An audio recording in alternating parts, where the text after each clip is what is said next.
What's up, guys? Happy New Year. Make sure you like, subscribe, and comment on every video this month on YouTube to enter to win a big bonus prize, giving away some cash. I'm giving away my course, some scripts, and maybe even a one-on-one coaching call with yours truly, Tony Mont. So make sure you do that on every video this month so you can enter to win that prize. Today's video, I'm talking to Daniel with Investorbase. Now, I use a lot of different software when it comes to running comps and underwriting and finding buyers and buyer data. And I will say that out of all the software that I use, Investorbase has proven to be the easiest, most efficient way to find really good buyer data.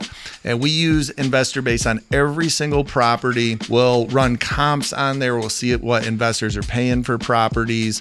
And then we pull a nice big skip traced list from Investorbase and send out a mass text to all of those buyers and then call through them. And using this tactic over the last 6 months or so, we have found that we are selling properties at a higher price and we're selling them a lot faster. And that's why I wanted to talk to Daniel today on this call for you guys. And if you are interested in Investorbase, I highly recommend it. I could not recommend it enough. So you can click the link in the description of this video if you want to try it out for free. That's my gift to you today.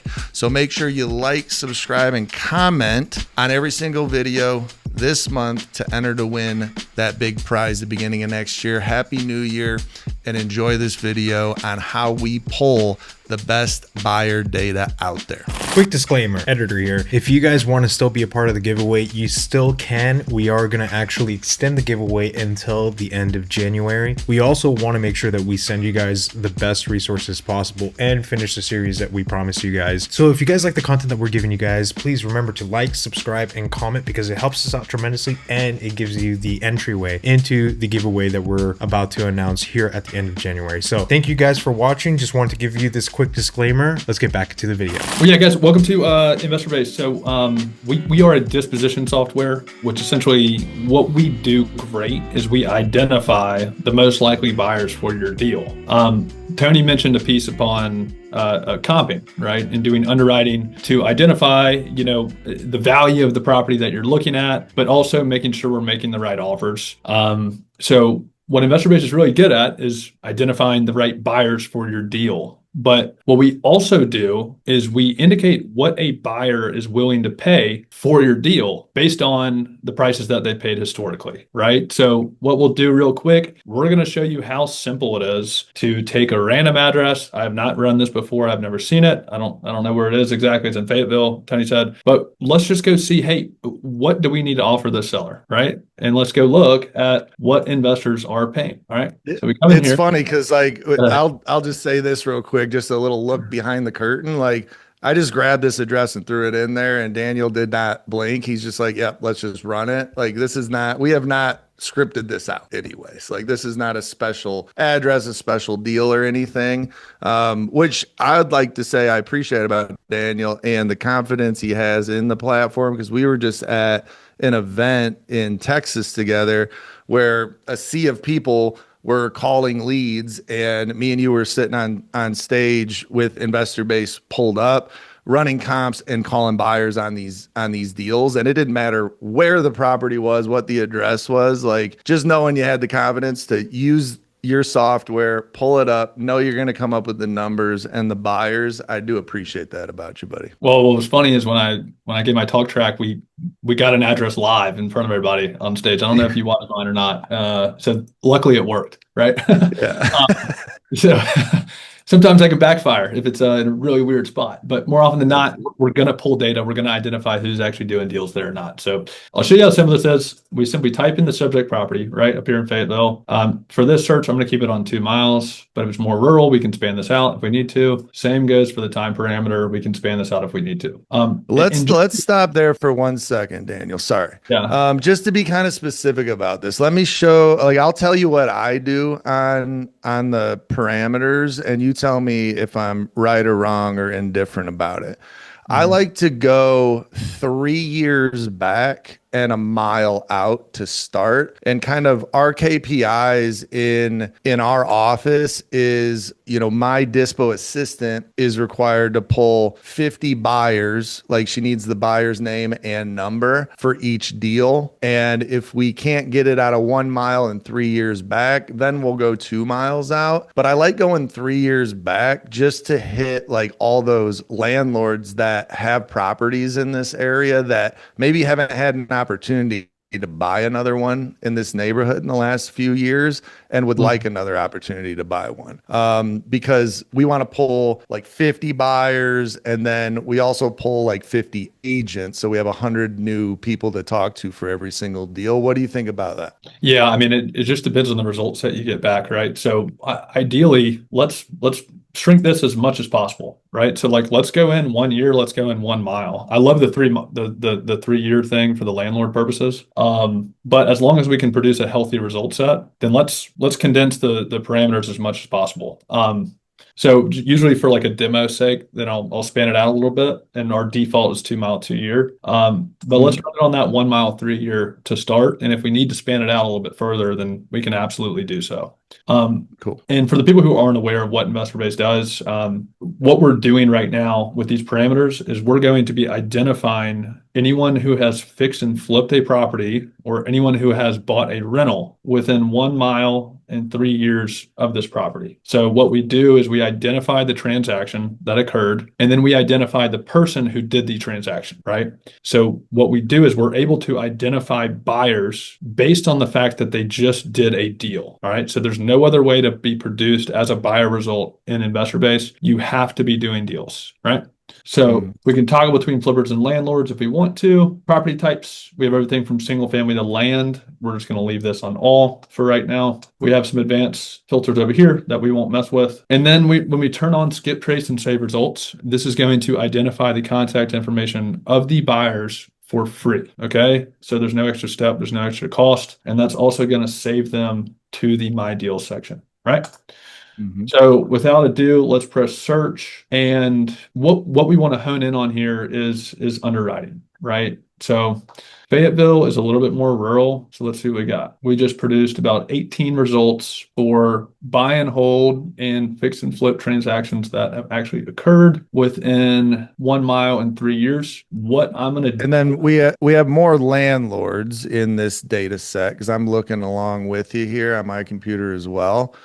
Fayetteville is one of those places, class B market, I would say, where half your buyers are going to be flippers, half are going to be landlords. It's a wholesale area. It's like buyers buy it, buyers buy it at kind of the average across the board when it comes to like, they want a 1% rule. They're buying at 75% of ARV, like just kind of all of the old school numbers you hear is kind of like, that's Fayetteville. Right. Yeah. Well, let's see what we got with this. And then we can zoom back out. So what we're doing on the underwriting front and what about 95% of our user base uses Investorbase every day for is to actually run their leads through the software, just like we're doing right now, right? So we run the lead, we run the search, and let's click into investor comps. Now, we might not have a lot of investor comps because this is a small result set. We have about 18 results here, but if we need to pull in more, we can do that. So we're tracking a 3-1, 1674 square feet. That is the specs of the subject property. So this one that we're trying to sell. We didn't get a lot of results here on investor comp, so let's just span this out real quick and go out 2 miles and see if we can pull in some more results here for investor comps. So we start to get some outside areas, but let's see if we can pull in some more. Okay, so we're going to get a pretty good general idea of where people are paying, right, for a similar type property. So what we just did is we know our subject property here on B Street is a 3-1, 1674 square foot single family. You see what we're doing here? We are pulling in like-kind investor transactions that have occurred that are similar specs. So we see these are, about one up or down in beds, one up or down in baths. They're all around that 1,600, 1,700 square foot range. And then they start to get a little bit farther away. So what I'd probably do is start to pull out any of these outliers and start to produce essentially a price that an investor would likely pay for this property, right? So we got a 4-1. It's about the same square footage though, might leave that one in. But we see that people are paying between 55 and 107 here. right? What I'd probably do on this one is I'm going to actually go look and see what's trading like really close by and start to do a little bit of a sniper type approach here, right, Tony? I'm sure you do that a decent amount. Yeah, yeah, for sure. And we'll look and see even like what properties are listed out there. What's the competition like right now? Because I would want to know, is there a better deal that's like listed on the MLS that's going to screw me Hmm. over? So we kind of look at the deal from every angle. I would say like on this data set, it gives us five good comps here, and it's a good mix of buy and hold and flips. Like on something like this, where I mean, I don't know if there's like a huge outlier. There's that one at the bottom, the 4-1 is they bought at $37 a square foot. Hmm. And the one at the top, they bought at $53 a square foot. And it's like if I was running like a fix and flip kind of cash offer on it, I would say those are all pretty much within range price per square foot. And I would kind of Yep. calculate on average what are investors paying cash price per square foot before they flip. And then I would Yep. kind of take that average number and then with our square footage on average, what's an investor gonna about pay for this on a fix and flip? And then I would, specifically look at buy and holds and see if there's like a big difference or not. Hmm. Yeah, and this is a huge outlier here, the 107. I mean, we see it's 2,000 square feet. It's got that second bath, right? Let's Mhm. see if this is like a really nice house or something. I mean, it's a brick. I mean, it's still a brick ranch. Somebody bought for 107. Mhm. But let's just say we pull that one out. We're still tracking that per square foot. You're exactly right on that, Tony. Actually, we got 48, 51, 41, 37. Rough Mhm. average 44 square foot. So we're Yeah. already computing that into this number. We're multiplying 44 times 1674 to get that, right? Yeah. Yeah. And I would say like, I think we wouldn't even have to take one out on this one. What I would like, that's on like your cash buy, buy and hold or fix and flip, I should say numbers. Like I'd be okay with all these comps it pulled. Like when it comes to a buy and hold though, one thing I would want to be cautious of is like the bedroom count and say, I'd maybe try and just get a data set of buy and hold investors if I want to just run those numbers, because sometimes your buy and hold investors will pay more for a property. In this case, they might be paying about the same as what it looks like. But that is something to take into consideration. Like your flippers typically are going to want the property at the cheapest price because they got to put the most money into it. They got the most risk. And your buy and hold guys, as long as your property's in decent shape, they're not going to put a whole ton of money into it, right? They're just going to kind of make it look good, clean it up, and rent it out. Hmm. So they Yeah. can buy a little higher sometimes. Yeah, more often than not, up here in the analytics section, I mean, you're going to see that the landlords are going to be paying more than the flippers. This one, Hmm. they're pretty on par, but usually you'd see more of a disparity between these two numbers for that very reason. Landlords do less Hmm. reno. They don't want to do heavy reno. Flippers need to buy a lot deeper because they might be putting 100K in a house when a landlord only wants to put 20, 25, 30 in there, right? Right. Some other things I'd look at here is like if we wanted to take a deep dive into this one is, I mean, we can kind of tell that some of these are more neighborhood based over here, right? They're on the outside. This does seem to be more of an industrial area, right? So we have a small pocket of houses here, but this is all commercial. We got some apartments. We got some other commercial here. So depending on what your house looks like we'd want to come in here. So this is the subject property. Like I'd want to take a look at the street view and see what we're looking at, right? Just to quickly click through, zoom around. Oh, Yeah. I Like have a I love, like to take a a love-hate relationship with virtual Zillow. walk. Yeah, me too. I like to take like But a street view look around the neighborhood, It's because $100. you might see something that is alarming. You might see a burnt down house next to this one, or you might see industrial park right next to it or behind it where or you might, on a more positive note, you might look up and down on a street view on Google and see there's three houses that were recently flipped on that house that look flipped. So it does tell you a lot getting down there on a street view. And the one thing I'll say I love about Investorbase is, it might be a little thing, but it's something I appreciate is it automatically does a satellite view instead of a cartoon view, which is great because you really know what the area Cartoon. looks like. Yeah. Yeah, and it's helpful for this specific instance, right? If we were in a different view, we wouldn't be able to tell, what's actually going on in this area. Like when I see all this commercial, I see this industrial. I mean, if you're underwriting any deal that looks semi like this and then you haven't been in that market before, like let's go scroll the neighborhood and take a look at this comp, right? Yeah. This guy 38.4 in February, right? How similar is that to this one? And how similar is this one on School Street to this one? It's basically on the same street. But why did this guy pay 80 a while back when this guy paid 38? Did this guy just get a better deal? Now let's start to like paint a picture of what we're looking at here. So we got another one that's on the main road, 53. We got another one here that's at 25. And so we can start to paint a picture of, hey, like, where do we need to be on this thing, man? Was this one on market? Was it like turnkey?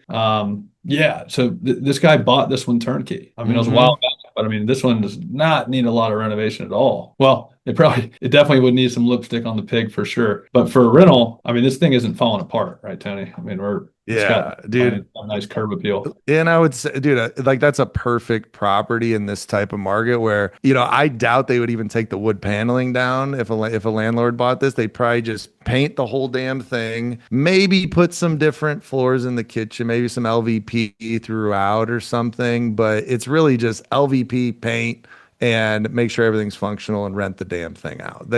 Your buy and hold guys do not want to do big renovation. Nope. And so this is the other one the guy paid 38 for. I mean, look at this kitchen. This is going to be a gut job, right? Yep. So depending on what ours looks like, it could be a hybrid between these two. We can make a good estimation that, hey, if this is what people are paying, let's find one that looks super comparable. They're probably going to be around that price, right? And then and that's ARV like with and that's like with the sales process, why you got to ask the right questions and details about the property, because we do this virtually. And we're calling a homeowner that we are not walking the property. We don't know what it looks like. We don't know what it smells like, more importantly, because that's the number one thing I get feedback from my buyers is I'll send a deal out, pitch look good, whatever. They walk it and they're like, dude, this thing smells horrible. And it's like, that's one thing you don't know is what a property smells like. And I guess a lot of these don't smell good. But you got to ask the right questions with these sellers. So, the condition, you can kind of paint that picture. And then when you are looking at these comps, like Daniel just proved, it's like, yeah, why is one selling for 80, one selling for way cheaper? It's like, well, it's purely the condition on those. And that proves like somebody who bought that, I call it a shit box, but that one for super cheap, that's going to be a flipper, I would imagine. That needs it super cheap because they're going to now have to put 50, 60, 70 grand into this thing to try and make a profit on it. Where the one that sold for 80, maybe the guy puts 5, 10, 15 grand at the most into and just cleans it up, rents it out, and knows he's going to get a return on his investment. That's why the difference is there. Right. Yeah, 100%. And one other thing I'll point out is we did just roll out investor comps. Now this is incredibly recent, and we're making some tweaks to this. This is in beta right now, but let's see if we can pull in anything. So yeah, we probably need to span this out to a year. There just haven't been a lot of transactions within this specific area. So we got some outside, and this is an algorithm that's running automatically. Ours was a 3-1, right? Yeah, it's a 3-1. Let me see if we can pull in. Let's go 1 to, or that's bad. Sorry. Yeah, we already got 1 to 2 on here. Well, we can start to pull some from outside in, but once you get in here at whatever point that is, whether this is in a month or so, this will be tuned up and we'll have some better stuff in here. Like I said, we just rolled this out literally like last week, but we're going to be able to do now is literally full retail comps and investor comps at the same time. So you can see that spacing between the two, Tony, which is going to be really cool. Oh man, I didn't even know you guys did that, but that's going to be huge for, I mean, just knowing what your investors are paying for these properties versus ARV. So you're going to know that number on the dispo side and making sure you're locking these up right. On the acquisition side, but also like if anybody does novations, like knowing, like being able to click a button and seeing all the retail comps and what they're selling for. If yours is a turnkey property, that's awesome. Yeah. And so I hate that it's not displaying anything right now, but of course, we literally just rolled that out yesterday. So some of these markets,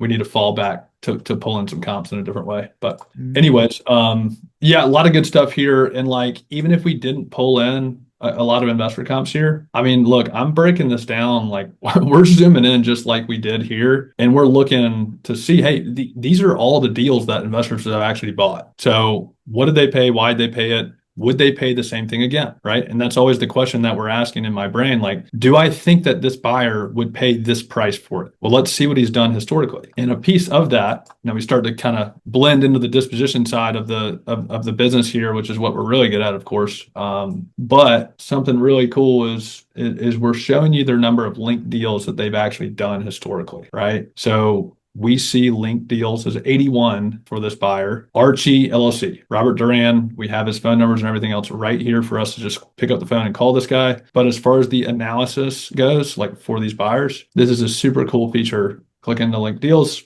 We can track all of the historical flips that this guy has ever done. And we can also see the current rentals in his portfolio. So when we look at this, it's like, hey, where should we prioritize our time? And, does this buyer know what he's doing? Is he qualified? Man, I mean, this guy's done 54 flips. He's got 27 rentals all around Fayetteville. If we were to say, hey, like maybe this isn't a very popular area, like there's always that one no buy zone or that one zip code that's not a good area in some markets. And you might not be able to realize that until you talk to your first buyer. And they might be like, oh man, yeah, there's so much industrial around there, dude. It's the tenant mix is bad. It's in the hood. So, we're it's a no buy zone for a lot of people. What we might have to do is go into Investorbase and we might have to dig deep and be like, all right, who is buying in this no buy zone area? So we got this guy doing some deals here, and what you'll probably identify is, hey, there's going to be a guy in here that is buying a lot in this pocket. So just some extra analysis on there, Tony. I don't know if we want to get into the full dispo part now or what. Yeah, dude. I think just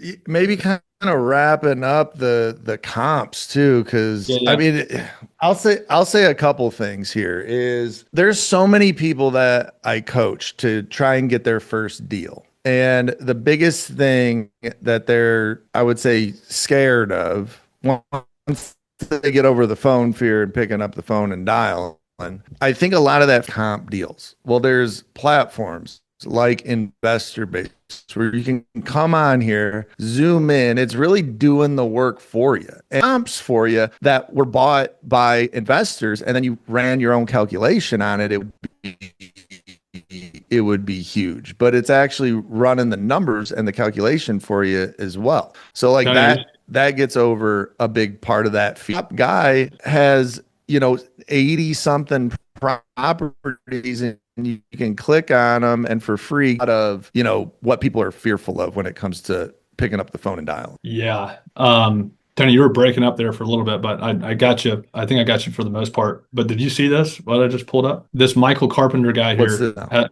This Michael Carpenter guy here has 36 rentals. But look at this. He's bought all the land and all the rentals directly around your house. I mean, on both sides. 2019, 2018, 2018, 2018, 2019, 07, 23. I mean, this guy's trying to buy this whole damn block. Yeah. Like that's the guy for this deal. Yeah, more than likely. I wonder why he's buying these though. Yeah, like when I see that, Daniel, I'm thinking, I mean, does this guy want to own this entire block so he can tear everything down and build some type of multifamily there? Or is he simply just like, I like owning everything on one block because it's easier? That's what I was thinking too. And I mean, it looks like he's doing the same exact thing over here on this side of town too.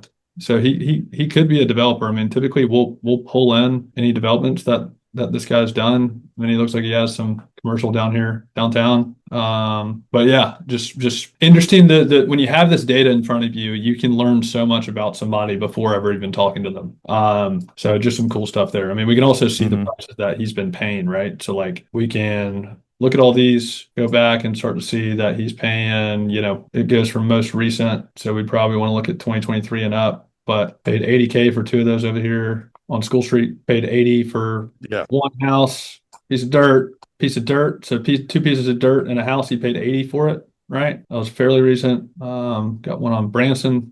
Yeah, I mean, he's our closest comp to our property too. Yeah, 100%. It looks like he was on Davis Street, which might be on the other side of town. But yeah, I mean, if we dug into this one a little bit more, I mean, he's got a bunch of stuff on School Street here. So let me ask you this real quick, so we can wrap up the comping, right? Because you will nerd out on these buyers all damn day. what's like, so if I'm looking at the screen where it says investor comps and it gives me that number of 77,000 page, it tells you flippers are buying on average at 75 and landlords are buying at 78K, Mhm. right? Right. Like all those numbers, I mean, they make sense to me for sure. Is that, let me ask you this, because this is where we might get into the weeds a little bit. But if I look at the number of, flippers are paying about 75, landlords are paying about 78, investor comps, that's taking kind of the average and says they're paying 77. If a lot of these were wholesale deals or all of them were wholesale deals, maybe there's not an assignment fee recorded in the sale price. Mhm. So what's the likelihood that that 75, average price for flippers, 78 for landlords, overall 77 across the board? What's the chances that that 77,000 is what wholesalers are locking up the deal for versus what the investor is actually paying for it? And I'll explain myself real quick for the new people out there. If you're a wholesaler and you get a property under contract at 77,000 and you assign it for 100,000, the purchase price for with this not what you assigned it for to the buyer, because an assignment fee is on top of that purchase price, so it doesn't get recorded as the sale of the home. So what do you think the likelihood on this, that 77 is what wholesalers lock it up for versus what investors are really paying for it? Man, it just depends on whether they bought it. I'd probably say like a 30% chance that these guys paid more than the 107 or paid more than the 76 or paid more than the 94. I would say, and this is a guess, right? Because the assignment fee is not recorded at the county, so there's really no way to know, right? But I'd say probably a 30, 40, 50% chance somewhere in there that these people actually could have paid a bit more, right? So to compensate from that, or for that, I would typically say if it's more of a tertiary market like this, add 5 to 10K to this amount, to be safe, just in the event that, hey, look, like this buyers could be willing to pay more because they might have paid an assignment fee on top of some of these prices. If it's a secondary, probably 10 to 15. If it's like a primary market, like in Atlanta or a Charlotte or a Phoenix, Yeah. you're probably safe to add, 15, 20. I don't like doing that though, because, obviously we want to get it as deep as possible. Like, right. We want to calculate our max allowable offer, right? As close as we can. Where I find it valuable to do what we just said and add that kind of price to it is if we're doing any kind of reverse wholesaling, tactics with a buyer and we're actually having that conversation with them and we need to anchor price, right? So like, for instance, if I wanted to go ahead and reach out to one of these buyers before we go under contract, the main purpose of that call for me, and Tony, I'm happy to hear your side of this as well, is the main purpose for that is I want to flush a price range of what he'd be willing to pay. And more often than not, he's going to say, well, hey, man, I really need to see it, or I need to see pictures, or I need to, get inside, blah, blah, blah, or have more details. But all we're trying to do is get a range at the end of the day. And so I can drop, hey, man, it probably needs about 40K in reno, same specs as the one you bought around the corner. And let's take that Michael Singletary guy, for example. We see he paid 80 back in 23. So, Michael, I'm really close to getting this one done, man. Just curious where you think you would be on this, right? And so what we can do is we can try and flush a range, but instead of me saying he paid 80, I might say, yeah, man, look, I see you paid about 85, 90, somewhere around in there for this one that you did over here on School Street. And that's my Yeah. opinion of trying to price anchor a little bit higher and not sell ourselves short for the event that he did pay an assignment fee on it. Yeah. And I think, you don't even really need to talk about the price, I would say. Like, I would rather say, hey, I saw you bought 123 Main Street and you're holding on to it as a rental. I have one around the corner that, and then I would just list the good things about it, right? Like, it's a brick ranch, it's on a slab, it's dated on the inside. It could use some paint and flooring, but that's about it. Like, I would just, I would just kind of touch on the good stuff about it. And then I would say, I'm going to send this out once I get photos, or maybe I have photos already. We're going to mark, and you're Hey, one of the Tony, first people I called because go ahead. I was going to say you're breaking up a little bit. I'm not sure if you're still connected to your good Wi-Fi or not. Yeah. I'll keep running because it's not breaking up on my side, so the recording will Okay. be good. But sorry if I'm breaking up on your side, I Daniel. know you're good. I was just letting you know in case you need to do anything. I appreciate it. But I would just tell them, hey, this is, you're the first buyer I talked to because it obviously looks like you're the buyer for this deal. So I wanted to get it in front of you before I send it out to my massive buyers list or even listed it on the MLS. I want to give you a first crack at it. And then just Mhm. kind of create a little urgency there where you can kind of control the numbers and the sale of this property. But I understand the logic there of getting a range and talking numbers, but I kind of just like leave it up to them and kind of gear myself more towards the expert. Like, hey, I'm doing you the favor, Daniel, by bringing you this deal. You were sitting on your couch and I called you and said, hey, here's a great deal on a property right around the corner from every other house you own. Like, I kind of want to take the upper hand, but that could come with experience, obviously. Right. Yeah, for sure. And I would only ever drop price if I knew that it was higher than what people are typically paying. Right. If they if they paid 25 grand for it, I'm probably not going to be like, hey man, I saw you paid 25 grand. You think you're going to be around the same price? Because no, why would I do that? So if Yeah. they paid a really high amount, way more than other people, then that's the only time that I might want to reference it. But you're spot on. Yeah. Well, I'll say this because I know this deal because we have it under contract in my office. And we did lock this up for 75,000 and we are marketing it today, which I could check in with Caleb on how that's going. I think he just sent it out, which I'm sure obviously all these buyers are being hit because we pull this data. But we're marketing it at I think 105 for our landlords first to see if we can hit that number.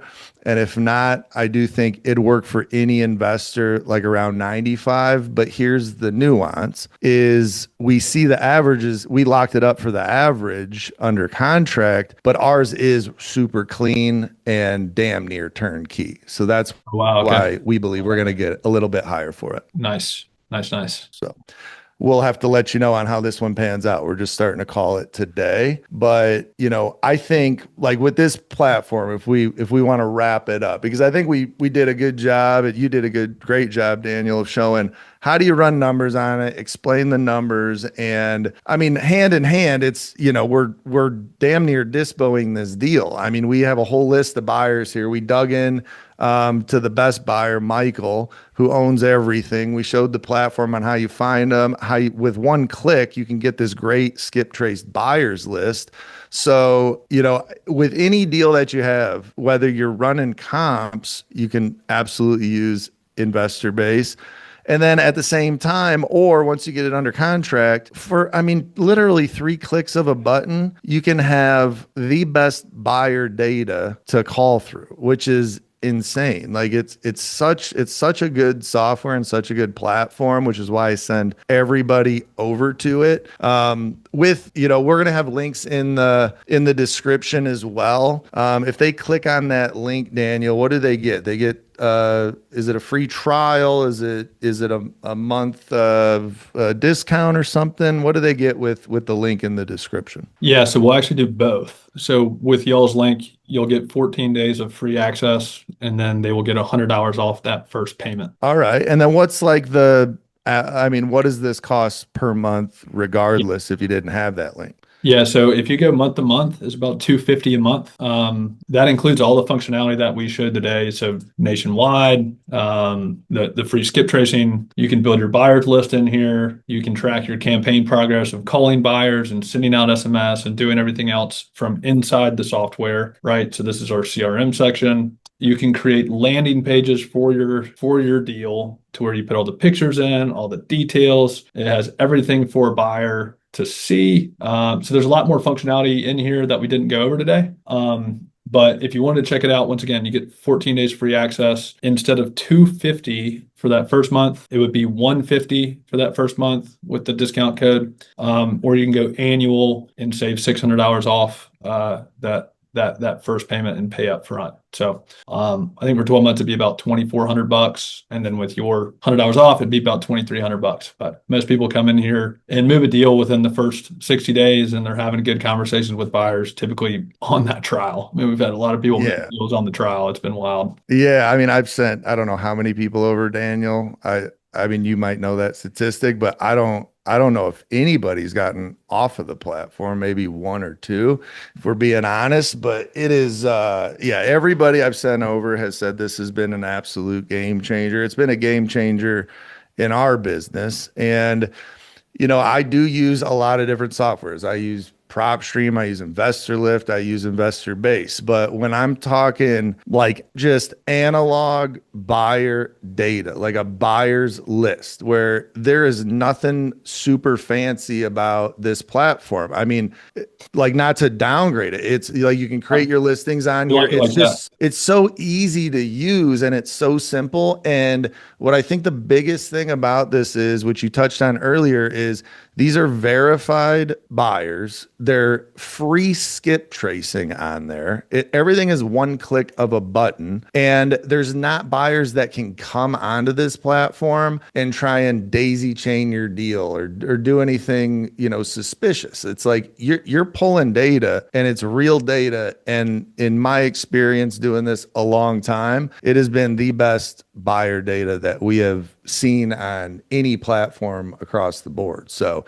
you know, if you're just getting started, or, you know, you're doing deals consistently, or you have a huge team like we have, I mean, this is a no-brainer. You can get a year subscription of Investorbase for under $200 a month, I think. I mean, I don't even know how the hell you're making any money, Daniel, but it is it's a banger. It's the best deal out there. It's insane. Tony, appreciate that, man. Appreciate you. Let's do this just because I'm curious. What's Investorbase got on the horizon? Is there any changes you're making? Anything you're excited about?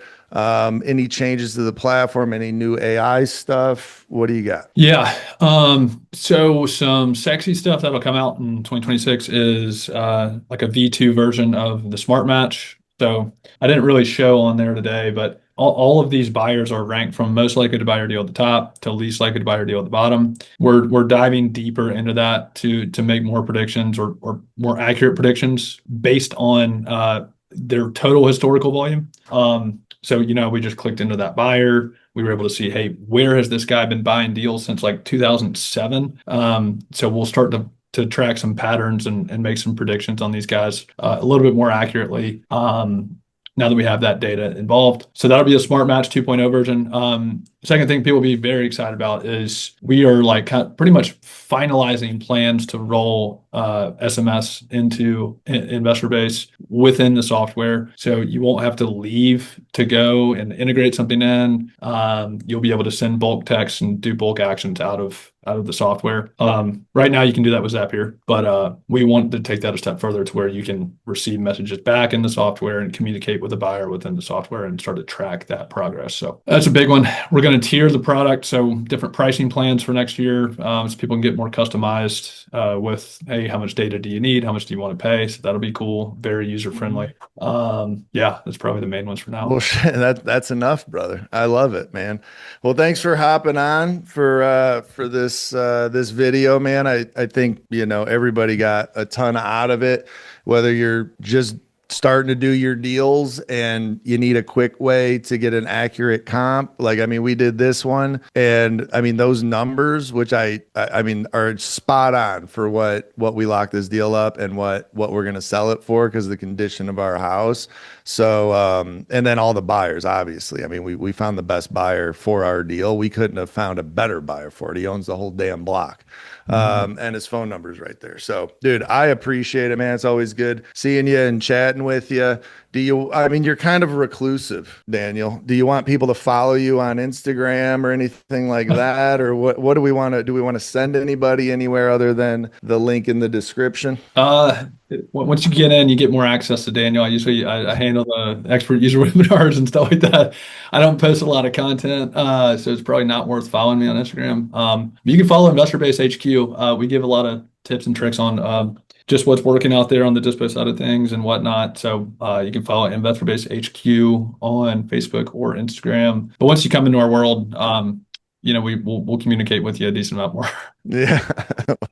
All right, man. Well, thank you so much for Daniel at Investor Base. We'll see you guys at the top. Cool. Thanks, Danny.